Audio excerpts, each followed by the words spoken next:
Bonjour, donc nous voilà pour cette deuxième vidéo de la série. Pour celle-ci, l'idée c'est d'explorer en fait le rapport à l'autre. Donc on a vu la première vidéo, je vous encourage à la regarder si vous l'avez pas fait, parce qu'il y a quand même pas mal de choses qui sont posées qui vont être utiles pour celle-ci. Et là, du coup, sur la première, c'était plus moi, comment je construis ma vision du monde, comment je la développe, comment je peux la re-questionner, la retravailler détruire des structures mentales pour les reconstruire de manière plus euh, efficace ou adaptée. Et là, l'idée, ça va être de regarder, en fait, quand j'entre en relation avec l'autre, qu'est-ce qui se passe et qu'est-ce qui peut se passer. Encore une fois, c'est uniquement ce que j'utilise moi pour ma vie, ma vision du monde, etc. Du coup, c'est ma manière d'interagir avec le monde. Je vais pas citer des sources. C'est beaucoup de choses en fait. Puis si ça se trouve en fait demain, je vais lire un truc et il y a quelque chose qui va changer et bouger par rapport à ça. Donc voilà, ce que j'offre, c'est ma vision, mon cadre, et je trouverais même assez cool que vous fassiez la même chose de votre côté. Et peut-être qu'on arriverait à mettre des choses en commun. Ce serait assez rigolo. Voilà.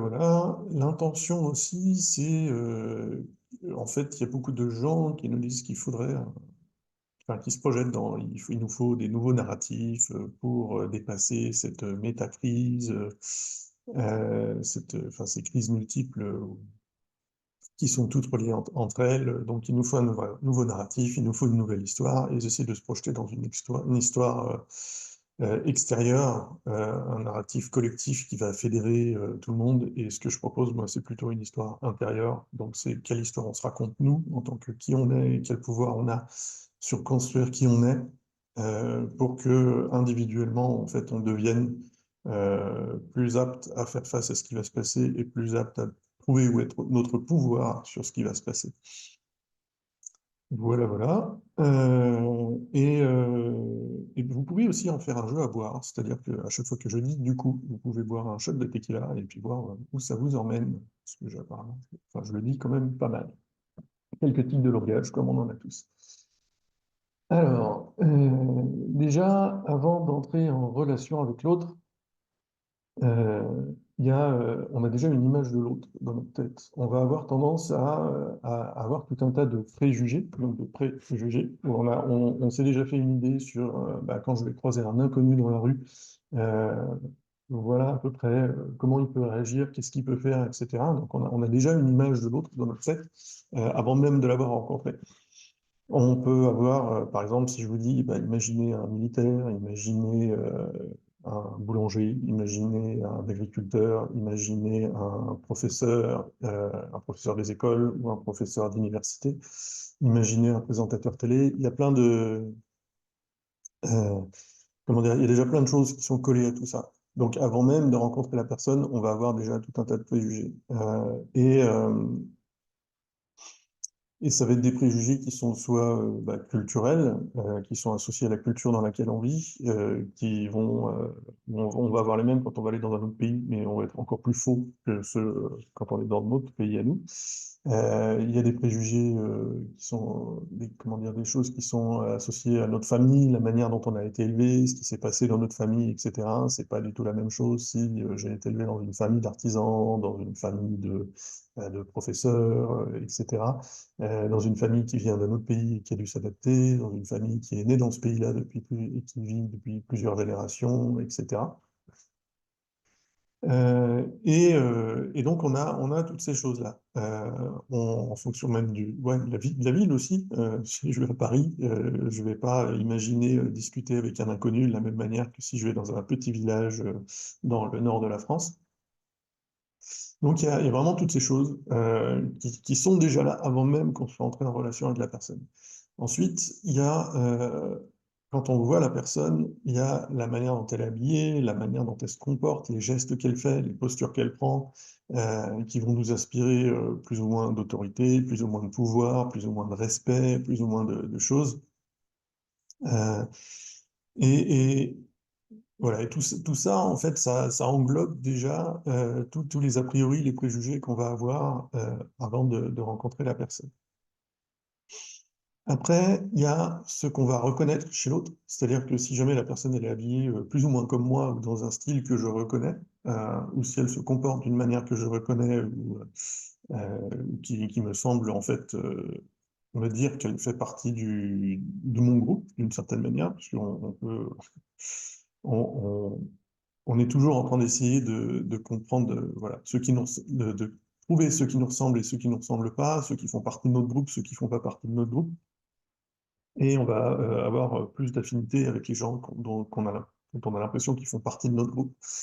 Donc enfin, il y a tout un tas de raisons pour ça. Je pense qu'on va traiter un petit peu là-dessus, un petit peu tout ça. Et il y a, par exemple, il y a une théorie que j'aime bien. C'est quelqu'un qui disait que le racisme, c'était pas basé sur la peur, c'était plutôt basé sur le dégoût.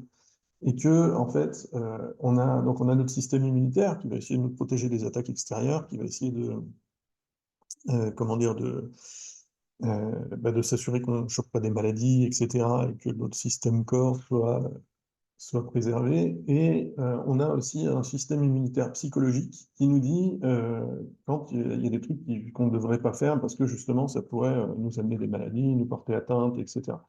Et par exemple, ce système immunitaire psychologique, on le voit pas mal quand, mettons, si j'ai une sucette, je la mange, je la pose sur la table. En fait, si je la pose sur la table 2 secondes, eh ben, je vais pouvoir la reprendre. Mais si je la pose sur la table un mois, au bout d'un moment, je vais pas la reprendre et je vais pas la remettre dans ma bouche. Et en fait, c'est ça, le système immunitaire psychologique, et c'est ça le dégoût.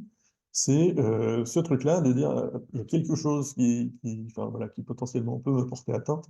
Et voilà, je ne dis pas que c'est vrai, je ne sais pas si c'est vrai ou quoi que ce soit, mais je trouvais intéressant de se décaler un petit peu par rapport à cette histoire de peur et d'avoir peur des autres, par rapport à un truc de plus, euh, eh ben les personnes différentes, je comprends pas en fait.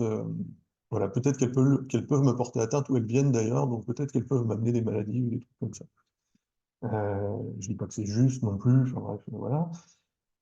Euh, et donc il y a ce côté de dire mais pourquoi on privilégierait le groupe qui nous ressemble plutôt que le groupe extérieur. Donc, il y a in-group et out-group en anglais. J'ai dit un groupe intérieur et groupe extérieur, mais enfin, notre groupe et le reste du monde. Et du coup, il y a déjà une première chose, c'est que la différence, ça amène de la complexité. C'est difficile d'imaginer. Enfin, c'est pas tout le monde finalement qui arrive à se dire j'ai une personne en face de moi qui ne pense pas pareil et d'arriver en fait à se projeter dans le fait qu'elle ne pense pas pareil et que quand je dis quelque chose, il faut que je fasse attention à ce qu'elle ait bien les clés pour comprendre ce que je suis en train de lui dire. Et qui vont avoir plus tendance à se mettre dans un état d'esprit, c'est mieux, il vaut mieux que tout le monde pense comme moi. Et ou tout le monde pense comme moi, et ceux qui pensent pas comme moi, ben, ils doivent avoir tort d'une manière ou d'une autre. Et du coup, ça permet de réduire la complexité et de ne pas s'embêter avec ça. Et il y a des gens qui arrivent juste pas, en fait, arrivent. C'est trop pour eux. Ils n'arrivent pas à se projeter, en fait, dans le fait que l'autre personne pense différemment. Après, il y a le côté, si la personne pense différemment, eh ben, ça veut dire qu'il y en a un des deux qui doit avoir raison. Si l'autre a raison, ça veut dire que moi, j'ai une vision du monde qui est erronée. Donc, si j'ai une vision du monde qui est erronée, il y a un risque existentiel. Il y a quelque chose il y a un danger quelque part où je pourrais prendre des mauvaises décisions, où je ne suis pas adapté au monde, etc. Et donc, du coup, ça fait peur parce que on va généralement penser que bah, c'est moi qui ai la meilleure vision du monde et ça fait que ma vision du monde, il faut la préserver euh, et c'est ça qui me permet de prendre des bonnes décisions. Si l'autre a une autre vision du monde, il va forcément avoir tort parce que c'est moi qui ai raison. Donc il y a cette espèce de côté-là où ça peut faire peur et c'est difficile d'accepter qu'une autre personne ait une autre vision du monde si on part du principe qu'il n'y en a qu'une et qu'il n'y a qu'une vérité. Euh, il y a aussi la peur que l'autre il nous contamine avec ses idées. Par exemple, on va avoir peur peut-être d'interagir avec quelqu'un qui est dans une secte. On va se dire, oula, attention, il est dans une secte, j'ai vu comment ça se passe dans les sectes, ils nous endoctrinent petit à petit, et puis on se retrouve à penser comme eux et à faire comme eux, et ça me fait peur, et je ne sais pas si j'arriverai à résister à ça, etc. Ou, ben, en fait, je pense que les gens qui pensent de cette manière-là sont vraiment des blaireaux. Donc si je discute avec quelqu'un comme ça et que d'un seul coup je me retrouve à être d'accord avec lui, ça va faire de moi un blaireau et j'ai pas envie d'être un blaireau et rien contre les blaireaux, mais en tant qu'animaux. Hem, il y a aussi le côté que, bah, se remettre en question, ça fait peur et ça demande de l'énergie, donc c'est aussi lié au fait que voilà, les gens qui pensent différemment et cetera. Et ben, il y a ce côté de dire, bah, en fait, si la personne a raison ou si on finit par voir que cette personne a raison, il va falloir que j'abandonne un bout de ma partie du monde et il va falloir que je re-questionne des trucs et ça va me prendre du temps. Et il y a aussi le côté, bah, en fait, on ne sait pas, ce que comment dire? Il y a des choses, où moi, ça me semblerait facile de les remettre en question parce que c'est associé à rien et que je lui donne pas beaucoup de poids et quelqu'un d'autre en face, bah, c'est une partie de son identité et ça va lui coûter très, très cher en fait, de faire différemment. Si j'invente un exemple à la con, mettons que vous êtes avec, votre conjointe et que, en fait, vous laissez tout le temps votre verre sur la table. Et votre conjointe, eh ben, ça la saoule et au bout d'un moment, elle lui dit: «Bah, arrête de laisser ton verre sur la table, range-le, quand tu as terminé de te servir de ton verre, tu le ranges tout de suite». Et que en fait, pour elle, c'est un truc assez simple parce qu'elle a appris à ranger son verre et que ça lui coûte rien et cetera. Mais pour vous, en fait, ça vous rappelle un souvenir de quand vous étiez petit où, je sais pas, votre père, battait votre mère et juste avant, il vous disait toujours de ranger, ce que vous ranger la table ou ranger, son verre sur la table ou un truc dans le style et que, du coup, si vous décidez de faire ce qu'il vous dit et de ranger votre verre sur la table et ben, ça veut dire que vous êtes OK avec le fait qu'il battait votre mère et vous allez l'associer à tout un tas de choses. Et donc du coup, ça veut dire quelque chose de plus profond pour vous. C'est un exemple à la con, mais ça donne une idée du truc où en fait, il y a ce petit truc en surface, cette action, ce comportement, mais si on remonte, ça peut être lié sur les niveaux logiques dont je parle dans la première vidéo, ça peut être lié à l'identité et en disant: «Si je change ce comportement, ça veut dire que je suis plus cette personne-là. Si je suis plus cette personne-là, alors je suis qui?» Et ça fait peur et ça donc il y a un peu d'indulgence à avoir avec les gens qui n'arrivent pas à changer de comportement parce qu'on c'est complexe et on ne sait pas ce qu'on leur demande quand on leur demande de changer de comportement. Hem, après, il y a le côté, comment dire? Le côté, toutes les intentions qu'on va prêter aux gens. C'est-à-dire que, par exemple, bah, pour cette histoire de verre sur la table, peut-être que votre conjoint va se dire: «Bah, en fait, il m'aime pas, il a pas, il me respecte pas, il pense que je suis sa boniche, il pense que tout ça, tout ça, tout ça». Et en fait, bah, on va avoir tendance à le prendre personnellement, donc on va l'interpréter par rapport à nos préjugés, par rapport à comment on se sent nous, et cetera. Et moi, il y a une phrase que j'aime bien en fait pour éviter de prendre les choses personnellement, c'est que personne ne cherche à nous faire du mal, il y a que des gens qui cherchent à se faire du bien. Ça permet en fait de se dire, bah, il les personnes en général cherchent à se faire du bien. Elles vont pas nous faire du mal par plaisir ou quoi que ce soit, ou générer de la souffrance par plaisir. C'est juste elles vont essayer de maximiser leur propre plaisir. Elles vont chercher à faire des choses qui leur semblent justes par rapport à leur vision du monde et des fois c'est maladroit et des fois ces personnes se trompent et des fois, ils vont même pas imaginer qu'il y a d'autres personnes, où ils vont penser que tout le monde est de leur avis, tout le monde veut faire pareil et du coup, ils vont pas se poser plus de questions que ça et ça va générer de la souffrance aux autres.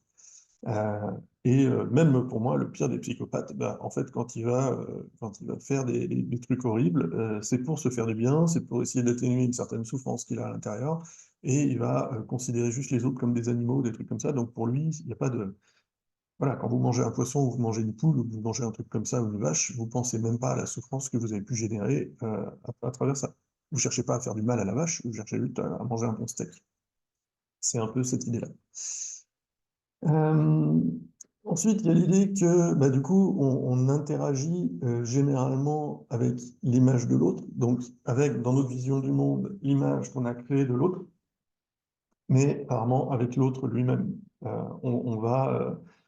On va se projeter sur, «Ah bah, telle personne m'a dit que, elle aimait bien faire ça» et cetera et donc on va figer ça dans notre tête. On va dire: «Bah, cette personne aime bien tel genre de truc, donc je vais faire quelque chose pour lui faire plaisir en me collant à ce qu'elle a dit». mais peut-être qu'elle n'aime plus ça du tout, peut-être que c'est passé autre chose, etc. Donc elle a bougé, mais l'image qu'on a dans notre tête, elle n'a pas bougé. Et donc il y a un décalage qui se crée au fur et à mesure, et on va avoir tendance à pas être à jour sur la vision de l'autre. Et du coup, on a plein d'autres qui vivent à l'intérieur de nous. Donc l'autre personne enfin pas toujours, mais souvent, sa place dans notre tête, en nous, dans notre vision du monde, et ça va générer tout un tas de choses. C'est-à-dire que on va avoir tendance à essayer de prévoir ce que la personne va faire, de se projeter dans ce que la personne va faire, en disant, ah, bah, si je fais ça, ça devrait lui faire plaisir. Et puis si jamais ça lui fait pas plaisir, et du coup, nous, soit ça va nous vexer, soit ça va nous énerver, soit ça va nous frustrer, soit on va se dire, ça aurait dû lui faire plaisir, pourquoi j'ai fait ça, ça lui a pas fait plaisir, etc. Et ça va créer tout un tas d'attentes. Donc à chaque fois, en fait, qu'on se base sur cette image de la personne qui est dans notre tête, on crée un décalage avec la réalité et on crée un décalage avec l'autre. Euh, ou pas, parce qu'il y a aussi des gens qui ne bougent jamais, qui sont tout le temps les mêmes et qui vont faire exactement ce qu'on a tendance à attendre parce qu'ils sont restés les mêmes. En fait, ils n'ont jamais vraiment bougé, ils ont leurs habitudes, etc. Mais généralement, il y a quand même, si on laisse à la place à l'autre pour changer et pour évoluer, il y a quand même ces choses-là qui se passent. Et ça peut aussi poser des limites. C'est-à-dire que, alors je ne sais pas vous, mais moi, la manière dont ça se manifeste, c'est que des fois, je vais faire quelque chose et je vais imaginer qu'il y a une personne qui est en train de me dire quelque chose. En disant, ah bah tiens, si j'étais en train de faire ça, telle personne, elle dirait tel truc. Ou je sais pas, ou ça peut être la voix de vos parents, la voix justement des personnes à qui vous tenez, etc., qui sont dans votre tête et qui vont commenter, juger ce que vous êtes en train de faire. Et des fois, des fois on va s'empêcher de faire les choses juste parce qu'on se dit, même si je faisais ça, telle personne, elle serait pas fière de moi, ou elle me jugerait, ou elle me dirait, ah bah non, ça c'est complètement con, etc. Alors ça, je vous suggérerais de travailler votre vision du monde pour enfin, vous en débarrasser, parce que c'est des limites, en tout cas, enfin en tout cas que moi, personnellement, c'est ce genre de limites, j'aime pas. Et ça m'enlève mon pouvoir d'une certaine manière. Je préfère me dire, ok, bon bah je sens que cette personne n'aurait pas approuvé ce que je suis en train de faire là, mais de mon point de vue et là où j'en suis, eh ben, c'est exactement ce que je vais faire parce que ça me semble juste. Et de pas que ça ne devienne pas quelque chose d'automatique. C'est toujours cette idée entre la voix automatique et la voix consciente. La voix automatique, c'est ben, j'ai euh, ces images de la personne et elle est en train de me juger par rapport à ce que je fais, etc. Donc je vais pas le faire parce que j'ai envie de continuer à lui faire plaisir, malgré le fait qu'elle soit même pas dans la pièce. Et la voix consciente, c'est de dire, ok, ben, cette personne aurait dit tel truc, mais je choisis de faire différemment parce que je suis moi et je suis pas elle. Et il y a également tout ce qui est injonction, c'est-à-dire que ben on peut se promener. Enfin moi je sais que j'en avais, je crois, enfin je veux dire je ne crois plus en avoir, mais je pense qu'il en restait quelque part. Des injonctions à faire certaines choses ou à faire les choses d'une certaine manière, ouais, à lier ça peut-être à ma personnalité ou à me dire ok bah pour avoir l'amour de mes parents il faut que je fasse les choses de telle manière et si j'ai pas si je fais pas les choses de telle manière bah j'ai pas l'amour de mes parents. Et du coup, c'est toutes les injonctions, genre, euh, qu'est-ce qu'il y a? Il y a des trucs, soit beau, soit intelligent, soit poli, soit efficace, soit tout ça. Il y a plein en fait, d'injonctions et de manières d'être. On se dit, OK, pour avoir l'approbation euh, de, de, de certaines personnes, ou même de la société, des fois, c'est-à-dire qu'il y a des injonctions au niveau social, où on se dit, bah, pour être accepté en société, il faut que j'agisse comme ça et que je sois comme ça. Et non seulement ça va impacter nos décisions et nos comportements, mais en plus, on va en vouloir aux gens qui respectent pas les mêmes injonctions, qui ont la liberté de dire, ah ben, ok, mais pourquoi moi, je respecte tel truc, telle injonction, machin, et l'autre personne ne la respecte pas, enfin, oui, ça crée des décalages aussi à ces niveaux. Ensuite, il y a tous ces gens à l'intérieur de nous, et il y a le fait que, au niveau du décalage avec l'autre, c'est-à-dire du décalage de perception, il y a aussi les masques que moi je mets. C'est-à-dire que je peux pas me permettre d'être authentique et vulnérable vis-à-vis de tout le monde. C'est-à-dire que si je suis moi-même, en fait, je vais leur donner des clés pour potentiellement peut-être soit m'attaquer, soit... Enfin, il y a un certain danger à me montrer moi, il y a un danger perçu à me montrer moi-même tel que je suis et comment je suis, etc. Et peut-être que je me dis, si les autres savaient vraiment qui je suis, ils m'accepteraient plus. Peut-être qu'il y a certaines choses, il y a de la honte, il y a de la culpabilité, il y a tout un tas d'émotions associées à ça. Il y a des parties de moi que j'ai pas du tout envie de montrer parce que soit j'en suis pas fier, etc. Et que justement, les autres m'ont très très bien expliqué qu'est-ce que je devais faire pour, enfin, j'ai l'impression qu'ils m'ont expliqué qu'est-ce que je devais faire pour avoir leur approbation. Et donc, si je montre que en fait, je suis pas comme ça et que c'est pas ça que je fais, eh ben, je risque de plus avoir leur approbation. Alors moi, personnellement, j'ai passé beaucoup de temps à dégager tout ça et à m'assurer que je n'agissais pas en fonction des attentes des autres, mais en fonction de ce qui, moi, me semblait juste et que l'avis des autres est important, mais pas, enfin, pas définitif, mais définit pas comment je vais agir. Et donc, ouais, j'ai passé beaucoup de temps à enlever, en fait, à dire, OK, bon, bah, qu'est-ce qui est à moi? Quelles sont mes attentes à moi, ce que j'ai envie de faire, etc. Et quelles sont les attentes des autres sur ce que moi, je devrais faire. Et donc, il y a tout un temps de... Alors, ça peut paraître salaud, des fois, on a l'impression qu'on devient égoïste, égocentrique, etc. Mais en fait, non, parce que, en fait, en faisant ça, je me suis rendu compte aussi qu'il y avait beaucoup de choses, beaucoup d'attentes, beaucoup d'injonctions qui n'existait pas, que j'avais créé moi-même, mais qui n'avait jamais été posé par l'autre, qui était juste une interprétation, une erreur de ma part, où je me suis dit, ah, mais cette personne, elle doit attendre ça. Par exemple, dans le couple, au début, en fait, quand j'étais avec une femme, et qu'elle me disait, ah bah j'aime bien les personnes qui sont comme ça, je me disais, ok, bah je vais juste être comme ça je vais lui plaire. Et puis elle me disait, ah bah j'aime bien aussi les personnes qui sont comme ça, ok, bah je vais être comme ça aussi, puis je vais lui plaire. Ah puis j'aime bien quand les gens ils font ça, ah bah moi je vais faire ça, comme ça je vais lui plaire. Et en fait, au bout d'un moment, ça tient jamais très longtemps, au bout d'un moment, je suis plus la personne que je suis, je crée une image en fait moi-même de moi-même et j'agis en fonction d'un masque et d'une fausse personne pour plaire à l'autre. Et donc, d'une part, je suis plus la personne avec qui l'autre avait envie d'être. D'autre part, quand l'histoire se termine, eh ben, ça prend beaucoup de temps de se reconstruire, de se recentrer, de retrouver qui on est, de retrouver bah, qu'est-ce qui me fait plaisir à moi, en fait, comment j'ai envie d'agir dans cette situation-là, et de dégager la voix de la personne qui dit «Ah, mais moi j'aime bien quand la personne est mignonne». Et bien ça, on le dégage aussi, et de pouvoir vraiment se recentrer et dire bah, «Je suis ma propre personne, je suis Yannick, et Yannick, il agit comme ça, et des fois, et demain peut-être il va agir complètement différemment pour des raisons complètement différentes, mais je m'autorise à évoluer, à changer, à bouger, et c'est pas l'autre qui va définir comment.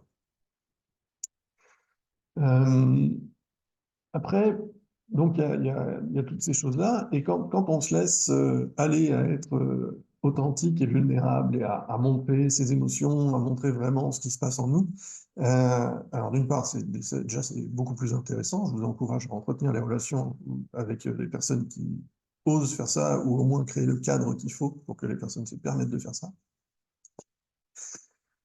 Il y a déjà le fait que les émotions et la souffrance de l'autre, ça peut résonner en moi. C'est-à-dire que si jamais je vois quelqu'un qui ressent de la tristesse, que sur son visage, en fait, alors de mon point de vue, en fait, on ressent pas la tristesse de l'autre, on ressent de la tristesse parce qu'on voit l'autre qui agit la tristesse et que ça résonne, en fait. C'est-à-dire que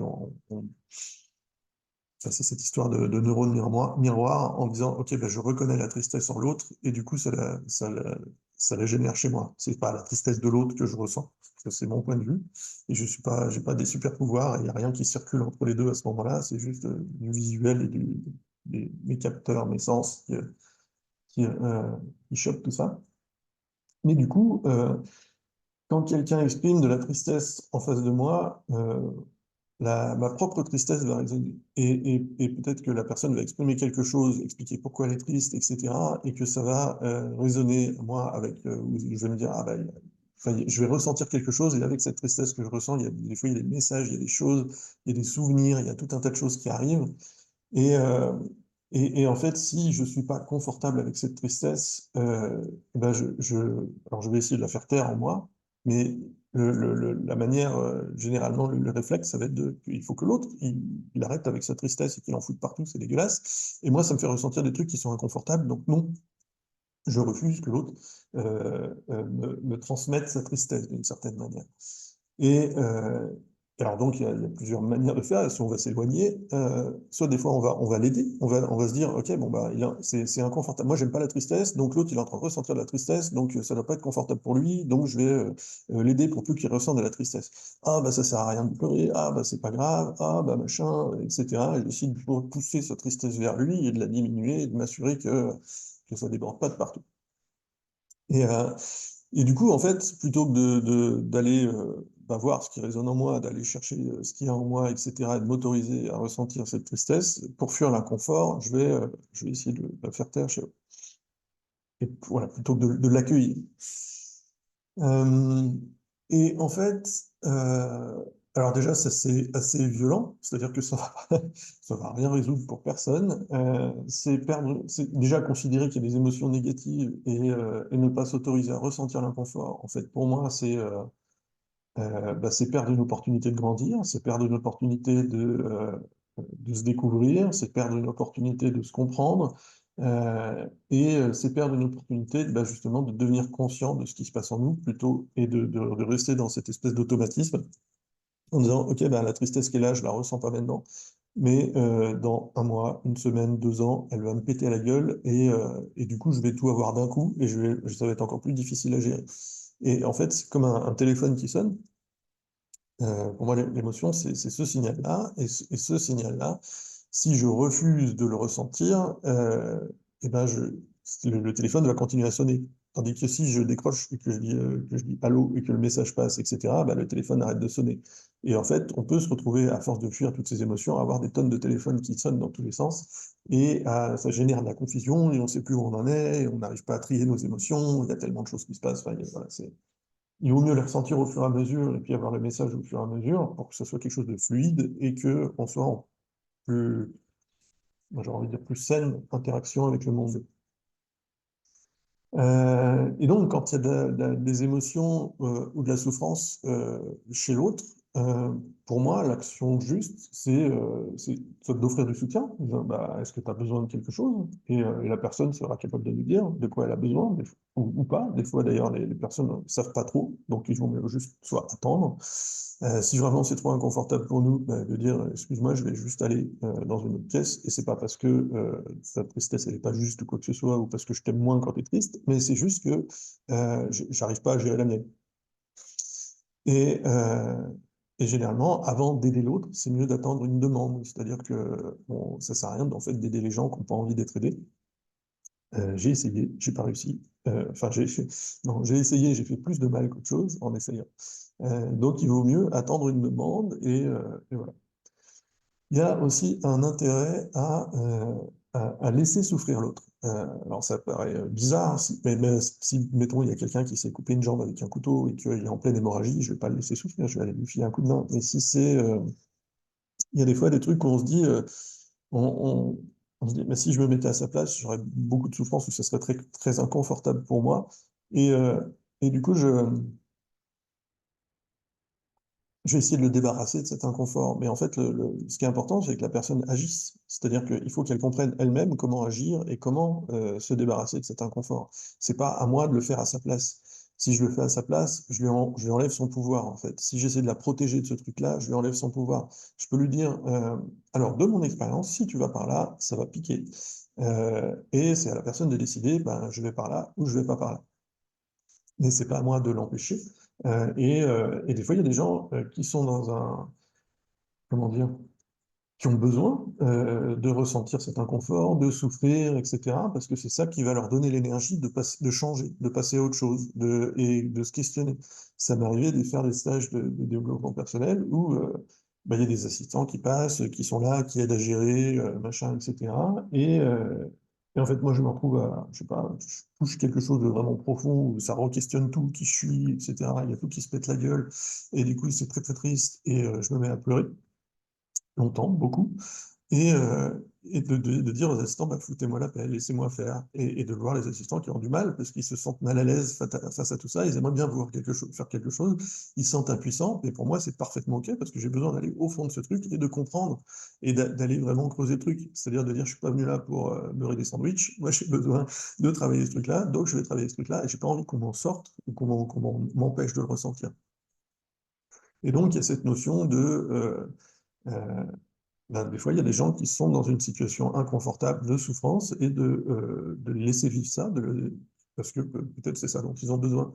Euh, moi, je serais plus sur le fait de, voilà, d'aider à se relever plutôt que d'empêcher de tomber. C'est-à-dire que si tu vas par là, tu vas te péter la gueule, la personne décide d'aller par là quand même, bon, bah ok, elle se pète la gueule, ben, je vais l'aider à se relever.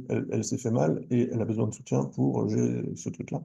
Et voilà, et si elle ne me demande rien, ou si elle me dit, bah non, c'est bon, je me débrouille, bah ok, je ne vais pas lui prendre son pouvoir là-dessus, ou je ne vais pas essayer de la sauver, juste parce que ça me donne une meilleure image de moi-même, ou parce que je n'arrive pas à gérer son inconfort à elle. Donc voilà, il faut pas. Ouais, c'est le triangle de Cartman, en fait, avec sauveur, victime, persécuteur, parce qu'il y a aussi le fait que ben, si j'essaie de la sauver, je peux en faire une victime, et si en fait la personne refuse de se laisser sauver, ben, je peux aussi lui en vouloir après, et devenir un peu persécuteur. Bon, ok, bon, ben, voilà, reste dans ta merde, c'est ton problème, machin, etc. Donc ça, je vous encourage à aller creuser le triangle de Cartman et puis le triangle compassionnel, qui est le triangle inversé, qui permet en fait justement de renverser toutes ces postures-là, de passer de sauveur à soutien, de persécuteur à pouvoir personnel et de victime à juste expression de la vulnérabilité. Voilà, voilà. Et puis, il y a une loi de Murphy que j'aime bien, qui est, si tu aides une personne quand elle est dans la merde, elle se souviendra de toi quand elle sera à nouveau dans la merde.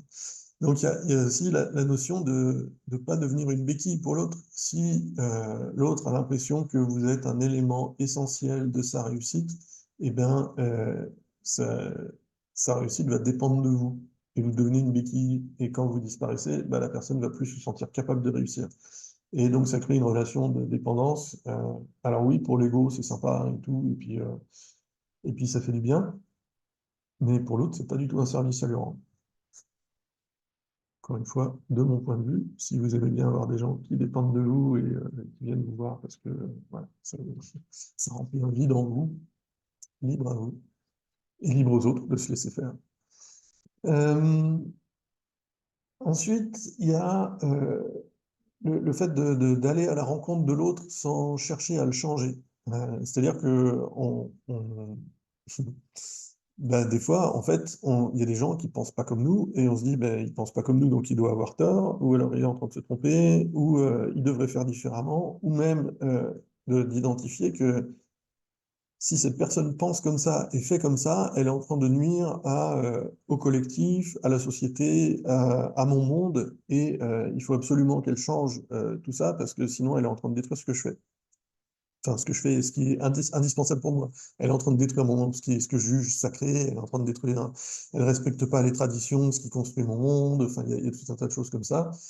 Ça se voit pas mal, bah, de plus en plus en ce moment avec toutes ces crises, justement, de dire, bah, ces gens-là font des trucs qui portent atteinte à, à, à la fois à mes visions du monde, mais au monde matériel, et qui peuvent potentiellement générer de la souffrance en moi. Et donc, on va essayer de les faire changer d'avis, on va essayer de les faire changer de comportement, etc. Et ben ça, c'est assez violent. Des fois, c'est nécessaire. Et pour moi, en fait, la meilleure manière de le faire, c'est de leur faire ressentir la souffrance qu'ils sont en train de faire. C'est-à-dire que c'est pas forcément un point sur le nez. Ça peut être, euh, comment dire, le fait de leur faire conscientiser que leurs actions ont un impact sur les autres. Et ça, alors, est-ce que je le dis maintenant? Oui, bon, tant que faire. Il y a, et typiquement, la communication non violente, par exemple, a ce modèle OSBD, où au lieu de dire bah, t'es qu'un con, tu fais de la merde et c'est tout pourri, on va commencer par dire ok, t'as fait ça. Quand tu fais ça, ça m'a fait me sentir comme ça. Et en fait, ben, moi, j'aurais besoin que tu fasses différemment. Euh, Enfin, ça m'a fait me sentir comme ça nie ce besoin que j'ai en moi, et du coup, ma demande, ça serait que tu fasses soit plutôt comme ça, ou que qu'on trouve une manière que tu fasses différemment, pour que ça génère plus ce sentiment en moi et que ça nie mon besoin. Et donc, il y a ce truc-là de, de devenir une sorte de feedback de l'environnement. C'est-à-dire que la personne fait quelque chose, et d'un seul coup, vraiment faire se rendre compte que ça a un impact sur les gens qui l'entourent, et quel impact ça a, et comment ça a un impact. Et de réfléchir ensemble à une autre manière de faire pour que cet impact que devienne positif, ou au moins ne soit plus négatif. Du coup, ça permet aussi ce truc de, de permettre que la personne soit plus douée quand elle cherche à se faire du bien, plutôt qu'elle fasse du mal en cherchant à se faire du bien. Euh, du coup, aller à la rencontre de l'autre sans chercher à le changer. Mais justement, il y a chaque personne que vous croisez chaque jour, qu'on croise chaque jour, elle a vécu toute une vie. Elle a vécu des tonnes de choses. C'est comme les cartes à collectionner dont je parlais dans la première vidéo. Il y a une richesse énorme, et aller à la rencontre de l'autre, eh ben, c'est avoir une fenêtre sur cette richesse-là et pouvoir commencer à partager tous ces trucs-là. Et donc, quand on arrive à établir une relation avec l'autre, un rapport avec l'autre qui permet de partager toutes ces choses-là, eh ben, on n'en est que mieux. Mais il y a certaines, pour moi en tout cas, certaines conditions, certaines choses qui vont faire que cette relation sera plus ou moins saine. La première, déjà, c'est de comprendre avant de juger. C'est-à-dire que, euh, juste, en fait, il y a quelqu'un qui fait quelque chose, je vais dire, ah, lui, il fait ça parce que c'est un gros con. Eh bien, peut-être qu'il y a une raison pour laquelle cette personne fait ça, et qu'il y a quelque chose qui l'a amené à faire ça, et qu'elle a des raisons parfaitement logiques. Elle a sa vision du monde, elle a toute sa trajectoire qui l'a amené jusqu'ici et qui l'a amené à faire cette action-là. Et en fait, si j'essaie de comprendre d'où elle vient, comment elle en est arrivée là, eh ben, peut-être que d'un seul coup, elle va dire, ah oui, non, effectivement, ben, j'aurais fait la même chose. Et de dépasser en fait ce jugement, euh, de, ce préjugé, ce truc de dire ouais, non, mais c'est nul, ou c'est tout pourri, ou c'est complètement con de faire ça, etc. Peut-être que en fait, c'est la chose la plus intelligente qu'il y avait à faire dans ce contexte-là. Donc, le fait de comprendre ça, ça permet de se rapprocher de l'autre. Le fait d'utiliser justement de la curiosité, de questionner, d'aller essayer de comprendre. Euh, et donc, pour savoir, de demander. En fait, on est. Alors, bon, là aussi, il y a des études là-dessus, mais on est complètement nul pour deviner les besoins de l'autre. Euh, et ça, moi, je sais que je suis complètement nul pour deviner les besoins de l'autre, pour deviner les ressentis de l'autre, comment on se sent une personne, etc. Alors, il y a des gens qui disent, oui, mais moi, je suis ultra empathe, ou je sais pas quoi, machin, etc. J'y crois pas. Je, voilà, c'est peut-être enfin, en tout cas, c'est mon point de vue. Mais j'y crois pas. Pour moi, on est très très doué pour faire des projections, mais on n'est pas très très doué pour ressentir les besoins de l'autre, les sentiments de l'autre. Je crois pas avoir déjà rencontré quelqu'un qui était capable de deviner comment je me sens, et de dire ah mais tu te sens comme ça, etc., sans que j'exprime l'émotion de manière très très claire. Ou de deviner mes besoins même. Voilà, tout ce qui est cadeau de Noël, des trucs comme ça, machin, c'est assez rare, si je ne l'ai pas exprimé, que j'ai ce à quoi je m'attends. Et il y a une autre, enfin, la même étude a aussi mis en évidence qu'on est nul pour évaluer notre capacité à deviner. Donc non seulement on est nul pour deviner les sentiments et les ressentis de l'autre, mais en plus on est nul pour savoir à quel point on est doué pour le faire. Donc tout ça mis ensemble, moi je vais dire, ok, je fais aucune présupposition, je vais voir l'autre, je lui demande. Et c'est la meilleure manière, ça évite les projections, ça évite que je me base sur la vision de la personne que j'ai dans ma tête, ça évite tout un tas de choses, et généralement je suis surpris, je suis toujours surpris de ce que la personne va me dire en disant, ah oui, ok, bon bah alors effectivement j'ai bien fait de te demander parce que j'allais faire de la merde. Et il y a pas mal de gens qui font de la merde, je trouve, en ce moment. Euh, ensuite, alors un truc que je trouve intéressant comme, ça, c'est pour désamorcer des comportements qui ne nous plaisent pas. Alors, il y a l'OSBD, enfin la communication non violente, etc. Je ne maîtrise pas assez, mais je vous invite à regarder, c'est intéressant. Et à l'utiliser correctement, pas juste pour poser des demandes sur les autres n'importe comment, avec des besoins où les gens ne savent pas quoi en faire et tout, mais de bien voilà, l'utiliser en conscience et en respect de l'autre. Euh, il y a des fois des gens qui font quelque chose qui ne nous plaise pas ou qui nous dérange, qui nous embête. Ça m'est arrivé plusieurs fois et d'aller vers la personne et dire, bah, écoute, quand tu fais ça, enfin, ouais, quand tu fais ça, ça m'embête. Quand tu dis ça, ça m'embête. Est-ce que tu peux, s'il te plaît, arrêter de dire ça? Est-ce que tu peux, s'il te plaît, arrêter de faire ça? Et c'est généralement des comportements où je sais que c'est pas que moi, c'est-à-dire que les autres personnes, ça les embête aussi. Enfin, si c'était quelqu'un d'autre, si je me retire de l'équation et que c'était fait à quelqu'un d'autre, ça l'embêterait aussi. Donc c'est pas quelque chose où moi je vais me remettre en question et je vais être confortable par rapport à ce qui se passe. C'est vraiment un truc, c'est un comportement qui est chiant. Et du coup, enfin la seule manière, oui, c'est la seule manière que j'ai trouvé euh, pour, quand je l'ai dit à la personne et qu'elle ne comprend pas, eh ben, c'est de lui faire la même chose. Du coup, je vais moi-même lui faire exactement ce qu'elle est en train de me faire et de voir comment elle réagit. Et en fait, ça permet que du coup, je retourne l'interaction et je me dis, OK, bon, bah, dans son monde, quand il y a une personne qui lui fait ça, comment elle réagit pour lui faire comprendre que c'est pas bien.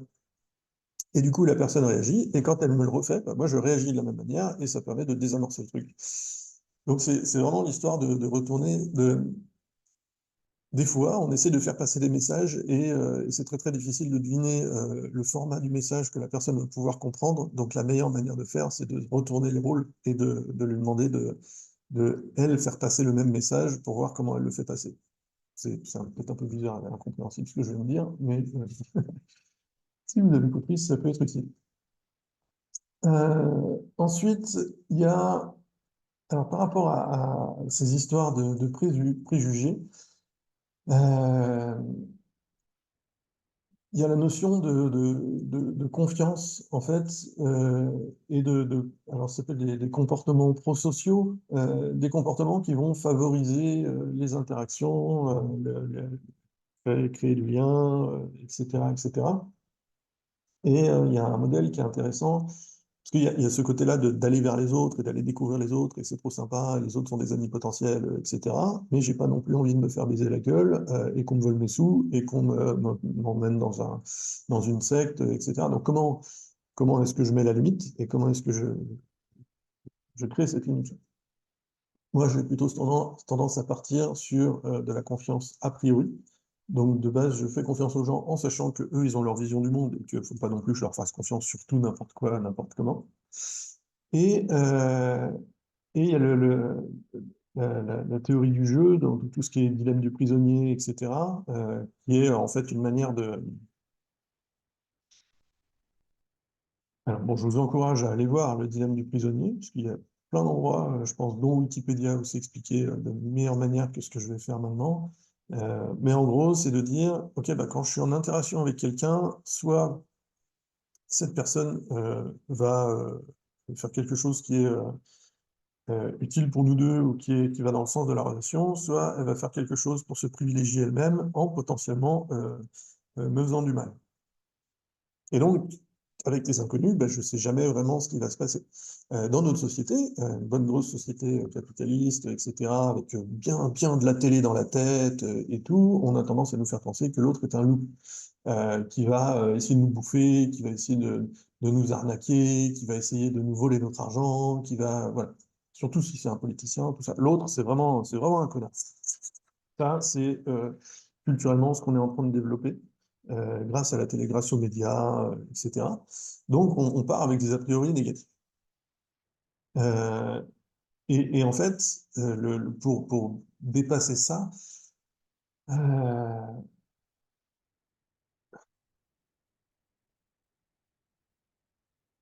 comment je vais dire ça? Bon, on va dire le mécanisme dans cette théorie du jeu, où quand on interagit avec des gens et pour pas se faire avoir, ce qu'ils ont mis en évidence, c'est que la meilleure manière d'agir, c'est de dire, OK, bah, je fais confiance a priori, c'est-à-dire que j'agis d'une certaine manière qui fait que je fais confiance à la personne. Si cette personne-là me baise la gueule, et ben moi, je vais à mon tour, dans l'interaction suivante, lui baiser la gueule. Et en fait, je vais reproduire ce que l'autre personne fait. Si elle décide de me faire confiance et de faire quelque chose qui va dans le sens des deux, etc., ben moi aussi, je fais confiance et je vais dans le sens des deux, etc. Mais à chaque fois, je m'adapte à ce que l'autre va faire en partant sur de la coopération dans un premier sens. Si elle part dans le sens de la compétition, ben moi aussi, je vais dans la compétition. Si elle revient sur la coopération, je reviens sur la coopération. Et si jamais je vais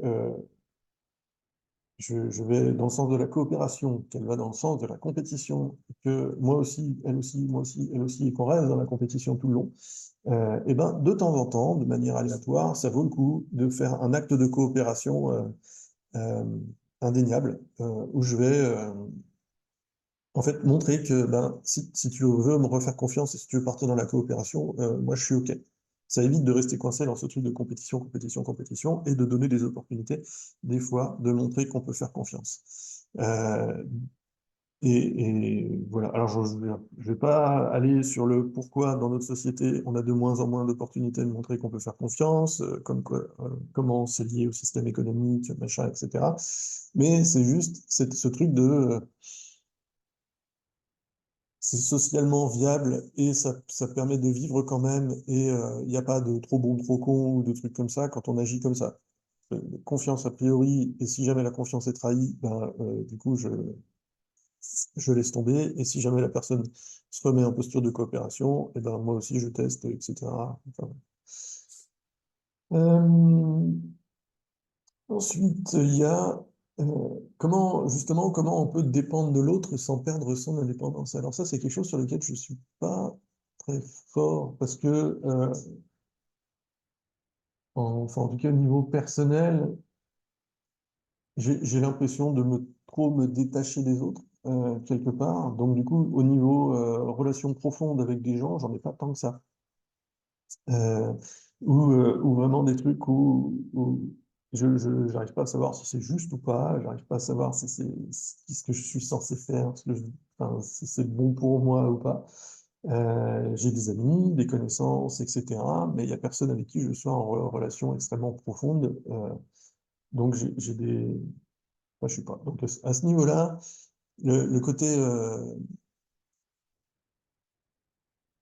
ouais, nourrir des relations profondes, j'ai l'impression que je suis pas la meilleure personne pour parler.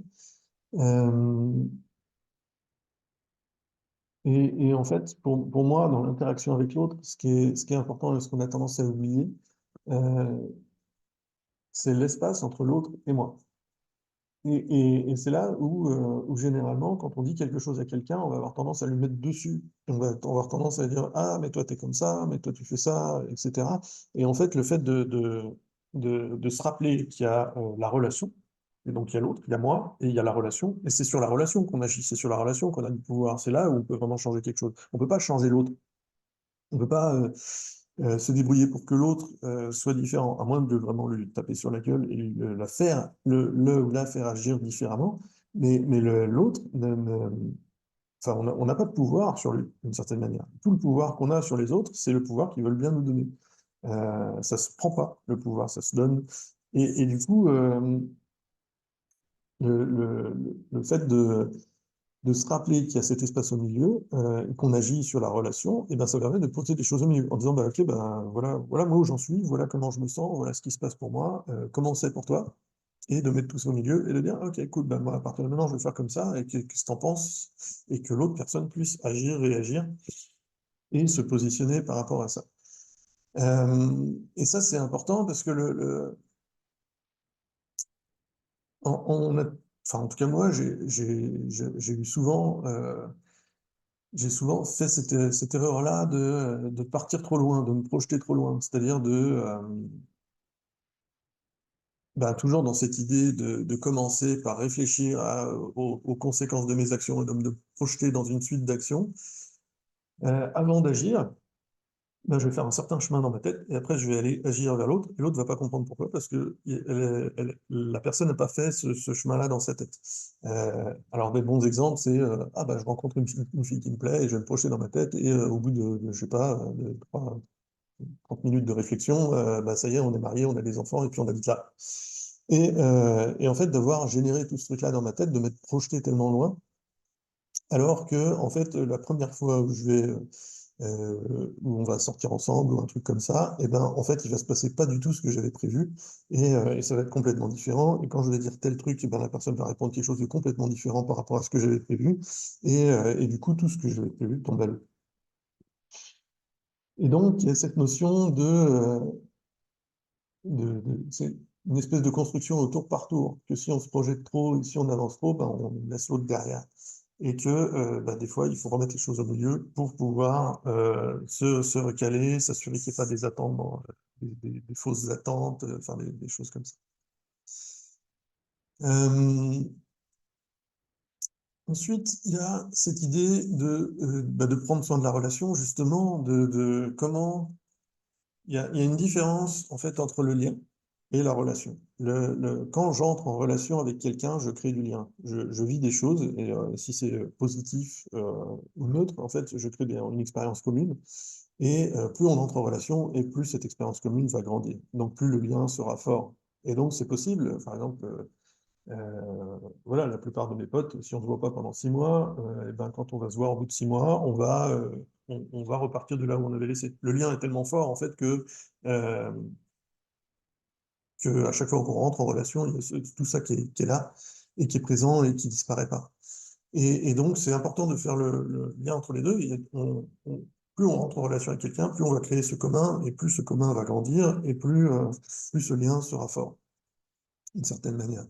Et un des trucs dont je parlais dans la vidéo après, c'est que on est dans une société où au niveau local, ce lien-là, on le crée plus tellement, on entre plus tellement en relation avec les autres, et du coup, ce lien est beaucoup moins présent, et du coup bah, on a des a priori sur le fait que l'autre est un inconnu, et donc potentiellement quelqu'un de méchant, ou qui fait de la merde, ou qui prend des décisions à la con, ou des trucs comme ça. Donc il y a vraiment ce côté, voilà, plus je me projette, plus je vais créer un décalage informationnel. Et après, il y a les,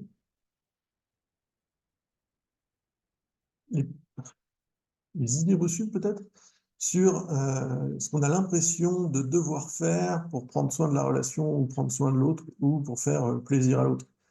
Euh, et du coup, qu'est-ce qu'on doit donner, etc. Donc ça, c'est lié aussi à l'image qu'on a dans notre tête, et généralement, il vaut mieux demander.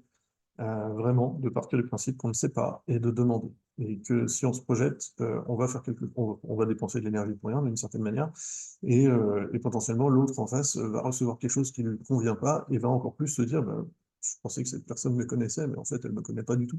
Donc autant partir du principe, bah oui, non, effectivement, je ne connais pas. Donc est-ce que tu peux me dire comment on fait? Et voilà, voilà. Et il y a aussi le côté, ça c'est très personnel, le fait de l'authenticité et de dire les choses comme on les pense et comme on les voit. Et donc de ne pas mentir pour faire plaisir à l'autre, de ne pas mentir pour protéger l'autre en disant, ben, si je, enfin, de faire passer toutes les informations, voilà ce que je capte de mon côté, de mon point de vue sur la réalité, et de les mettre au milieu, et de faire confiance à la personne pour se l'approprier ou pas, et décider de s'en occuper. Mentir ou cacher de l'information, ou essayer de protéger de la personne de certaines choses qu'on a vues, pour moi, c'est pas un service qu'on lui rend, et c'est quelque chose qui brise la confiance, et enfin, c'est déjà suffisamment chiant d'essayer de faire du sens dans ce monde. Si en plus on cache des informations ou qu'on donne des fausses informations, bah, ouais, il n'y a pas d'intérêt à interagir avec des gens comme ça. Euh, Parce que ça rajoute au bruit, ça rajoute à la confusion. Voilà, j'ai fait à peu près le tour. J'ai l'impression que c'est beaucoup plus brouillon que la première vidéo, mais c'est peut-être juste une impression.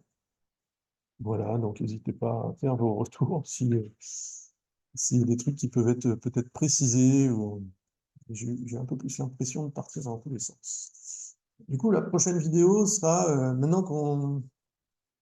Et puis pareil, j'ai dû exprimer à peu près 60% de tout ce que j'aurais eu à dire, mais ça permet au moins de poser les bases pour dire, OK, bah, il y a moi, je crée ma vision du monde, il y a l'autre qui crée sa vision du monde dans son coin avec sa propre complexité, etc. Qu'est-ce que ça fait? Qu'est-ce qu'il y a au milieu entre les deux au niveau de la relation? Et après, on va pouvoir commencer à regarder, OK, bah, quand on est 25, qu'est-ce que ça donne? Et qu'est-ce qui commence à émerger comme type de comportement, comme structure, comme truc comme ça? Euh, et pareil, voilà, ça sera pas parfait, mais l'idée c'est d'amener des clés, d'ouvrir des portes, et des trucs pour poser ça, pour pouvoir en discuter. Voilà, voilà. Bonne journée.